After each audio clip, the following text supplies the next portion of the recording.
بسم اللہ الرحمن الرحیم۔ السلام علیکم محترم ناظرین، آج کل سوشل میڈیا پر یہ بات بہت زیادہ زیر بحث ہے کہ کیا شوہر بیوی کے ساتھ زبردستی ازدواجی تعلقات قائم کر سکتا ہے یا نہیں۔ اس بات کو لے کر مختلف قسم کی آراء سامنے آئی ہیں۔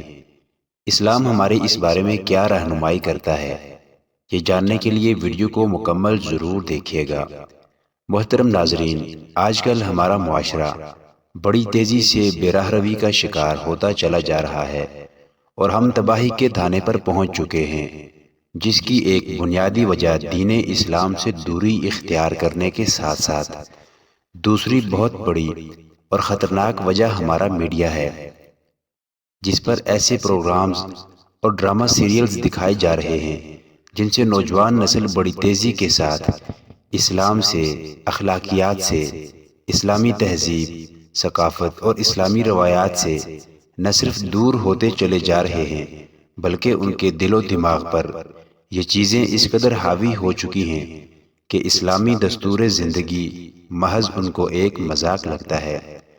ناظرین، آج جس طرح ہمارے الیکٹرانک میڈیا پر کام ہو رہا ہے، ایسی چیزیں بنا کر پیش کی جا رہی ہیں جن سے واضح طور پر یہ پتہ چلتا ہے کہ مسلم معاشرے کو کس تیزی کے ساتھ روشن خیالی، جدیدیت، لبرل اور سیکولرزم کی طرف لے جایا جا رہا ہے۔ ہمارے ڈرامے، ہماری فلمیں اور ہمارے ٹی وی شوز قوم کے لیے ناسور بن چکے ہیں۔ اللہ رب العزت ہماری اصلاح فرمائے۔ رہی بات کہ خاوند بیوی سے زبردستی جنسی تعلق قائم کر سکتا ہے یا نہیں، تو اس سلسلے میں چند ایک گزارشات آپ کے سامنے رکھتے ہیں۔ پہلی بات یہ ہے کہ اسلام بعض باتوں کا محض اجمالی تذکرہ کرتا ہے اور ان کی تفصیلات انسانوں کی فطرت پر چھوڑ دیتا ہے۔ البتہ جو سوالات لوگوں کی طرف سے آتے ہیں ان کا جواب وہ ضرور دیتا ہے، چاہے وہ ایسے سوالات ہوں جن کے کرنے میں عموماً شریف لوگوں کو شرم محسوس ہوتی ہو۔ بعض صحابیات نے اللہ کے رسول صلی اللہ علیہ وآلہ وسلم سے جنسی معاملات سے متعلق کوئی سوال کیا یا آپ نے خود کوئی وضاحت کی تو ساتھ یہ بھی فرمایا کہ اللہ تعالیٰ حق بات کہنے سے نہیں شرماتا۔ دوسری بات، مغرب میں یہ موضوع کافی عرصے سے زیر بحث ہے۔ وہاں کے بعض ممالک میں قوانین بھی بن گئے ہیں کہ بیوی کی مرضی کے بغیر اس سے جنسی تعلق قائم کرنا غیر قانونی اور قابل سزا جرم ہے۔ وہاں تو اس کا پس منظر آزادی ہے کہ ہر شخص کو ہر قسم کی کھلی آزادی حاصل ہے، کسی دوسرے کو اس پر قدغن لگانے کا حق نہیں ہے۔ جنسی تعلق کسی سے اس کی مرضی سے ہی قائم کیا جا سکتا ہے، اس کی مرضی کے بغیر نہیں، حتیٰ کہ بیوی کے معاملے میں شوہر کو بھی نہیں۔ اب یہ موضوع ہندوستان اور پاکستان میں بھی زیر بحث ہے۔ آزادی کے متوالے یہاں بھی عورت کو کھلی آزادی دینا چاہتے ہیں۔ تیسری بات، اسلام نے بالغ مرد اور بالغ عورت کے جنسی جذبے کو تسلیم کیا ہے اور انہیں اس کی تسکین کا حق دیا ہے، لیکن اس نے اس کے لیے واحد جائز صورت نکاح کو قرار دیا ہے۔ نکاح کے بغیر کھلے اور چھپے ہر طرح کے جنسی تعلق کو اسلام نے حرام قرار دیا ہے۔ چوتھی بات، میاں بیوی کی باہم مباشرت ایک پسندیدہ اور مطلوب عمل ہے۔ اس سے دونوں کو جسمانی اور نفسیاتی سکون ملتا ہے۔ اللہ کے رسول صلی اللہ علیہ وآلہ وسلم نے اس کو صدقے سے تعبیر کیا ہے۔ آپ کا ارشاد ہے کہ تمہارا اپنی بیوی سے مباشرت کرنا صدقہ ہے۔ یہ بات صحابہ کرام رضوان اللہ علیہم اجمعین کو عجیب سی لگی۔ انہوں نے سوال کیا، اللہ کے رسول صلی اللہ علیہ وسلم، کیا ہم میں سے کوئی اپنی جنسی خواہش پوری کرے تو اس پر بھی اسے اجر ملے گا؟ آپ نے اس سوال کا بڑا پیارا سا جواب دیا۔ آپ صلی اللہ علیہ وسلم نے فرمایا، اگر وہ حرام کاری کرتا تو اسے اس کا گناہ ملتا، اسی طرح اگر اس نے جائز طریقے سے اپنی خواہش پوری کی تو اس پر اسے ضرور اجر ملے گا۔ پانچویں بات، اگر شوہر اور بیوی جنسی عمل مکمل موافقت اور ہم آہنگی سے کریں تو اس میں بہت زیادہ لذت اور سرور حاصل ہوتا ہے۔ حدیث میں اسے اسیلتن یعنی شہد جیسی مٹھاس سے تعبیر کیا گیا ہے۔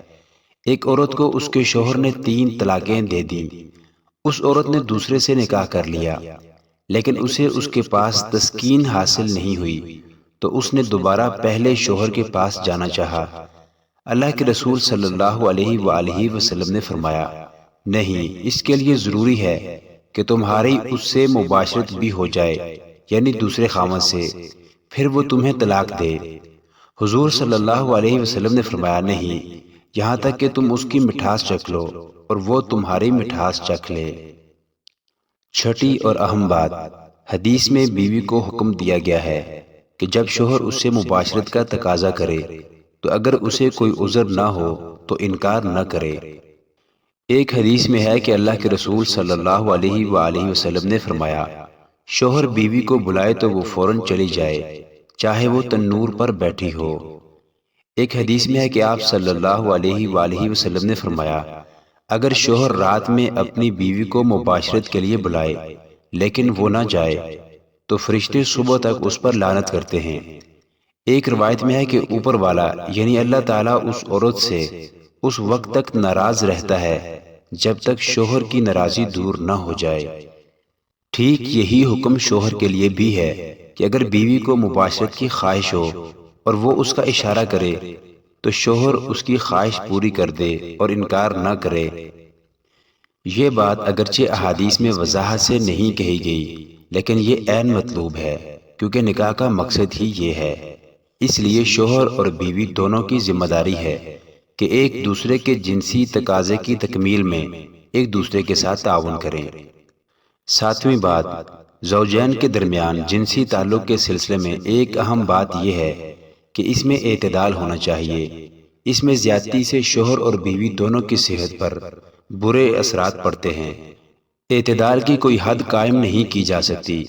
بعض اطباء نے ہفتے میں ایک بار مباشرت کو صحت کے لیے بہتر قرار دیا ہے، لیکن صحیح بات یہ ہے کہ اس معاملے میں زوجین خود فیصلہ کر سکتے ہیں اور اپنی مرضی سے اس میں کمی بیشی کر سکتے ہیں۔ آٹھویں بات، اگر اس معاملے میں زوجین میں سے کسی کی طرف سے آمادگی نہ پائی جائے، شوہر کی خواہش ہو لیکن بیوی انکار کرے، یا بیوی کی خواہش ہو لیکن شوہر کسی دوسرے کام میں مصروف ہو، تو دوسرے فریق کو کچھ رعایت دینی چاہیے اور اس پر اپنی مرضی تھوپنے کی کوشش نہیں کرنی چاہیے۔ اس معاملے میں شوہر پر زیادہ ذمہ داری عائد ہوتی ہے کہ وہ صبر و ضبط کا مظاہرہ کرے، اس لیے کہ عورت مختلف مزاجی کیفیات سے گزرتی ہے۔ حیض سے قبل اس میں چڑچڑا پن ہو سکتا ہے، بچے کو دودھ پلانے کی مشقت ہو سکتی ہے، یا دوسرے گھریلو مسائل درپیش آ سکتے ہیں۔ نویں بات، اگر کوئی عورت ہم بستری کے لیے آسانی سے آمادہ نہیں ہوتی اور مسلسل انکار کرتی ہے تو اس کے اسباب جاننے کی کوشش کرنی چاہیے، پھر ان اسباب کو دور کرنا چاہیے۔ اس موضوع پر اس سے کھل کر بات کرنی چاہیے۔ 10ویں بات، اگر زوجین میں سے کسی ایک کی جنسی ضرورت دوسرے سے مستقل طور پر نہ پوری ہو رہی ہو تو شریعت نے اس مسئلے کو بھی حل کیا ہے۔ اگر بیوی کسی ایسے مرض میں مبتلا ہو جس کی وجہ سے وہ شوہر کی جنسی خواہش کی تکمیل سے قاصر ہو تو شوہر دوسری شادی کر سکتا ہے، اور اگر شوہر کسی مرض کی وجہ سے بیوی کی جنسی خواہش کو پورا نہ کر پا رہا ہو تو عورت خلع کا مطالبہ کر سکتی ہے۔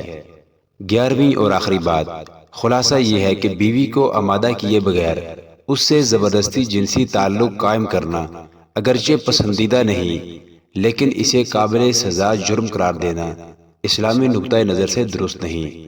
اللہ رب العزت ہمیں دین اسلام پر عمل کرنے کی توفیق عطا فرمائے، آمین۔